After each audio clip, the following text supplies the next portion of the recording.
السلام علیکم ناظرین کرام، شروع کرتی ہوں اللہ تعالیٰ کے بابرکت نام سے، یہ جو بڑا مہربان اور نہایت رحم والا ہے۔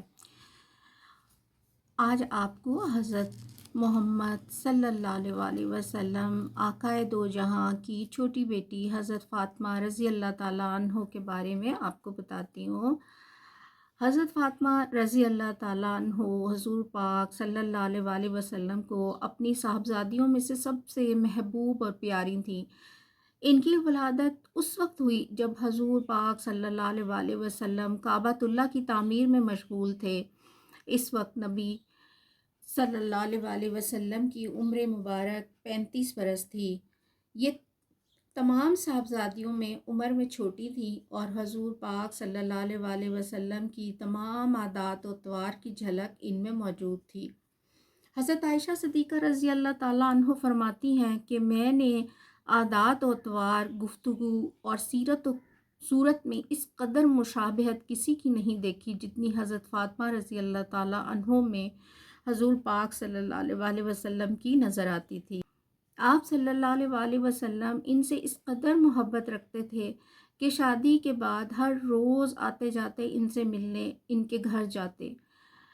جب سفر پر روانہ ہوتے تو سب سے آخر میں حضرت فاطمہ رضی اللہ تعالیٰ عنہ سے ملتے، اور جب واپس سفر سے تشریف لاتے تو سب سے پہلے آپ صلی اللہ علیہ وسلم حضرت فاطمہ رضی اللہ تعالیٰ عنہ سے ملنے جاتے۔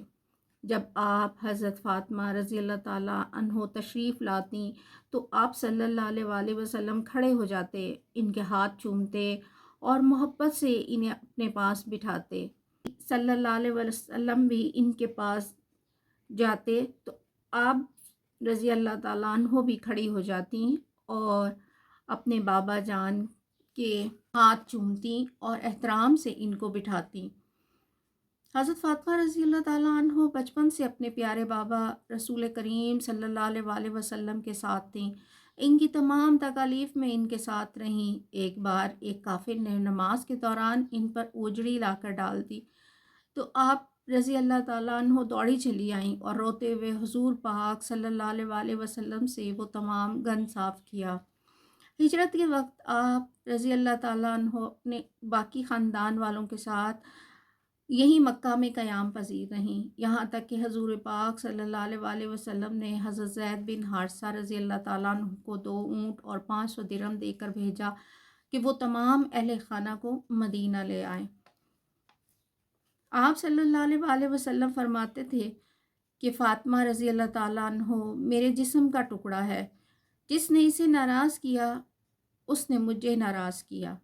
ایک روایت ہے کہ آپ صلی اللہ علیہ وسلم نے فرمایا کہ ان کے رنج سے مجھے رنج ہوتا ہے اور ان کی تکلیف میری تکلیف ہے۔ فرمایا فاطمہ رضی اللہ تعالیٰ عنہ جس پر تم کو غصہ آئے اللہ کو بھی اس پر غصہ آتا ہے، اور جس سے تم راضی ہو اللہ بھی اس سے راضی ہوتے ہیں۔ ناظرین کرام، انشاءاللہ تعالی ہم آگے بھی اس کے بارے میں بات کریں گے۔ اس وقت تک کے لیے اللہ حافظ۔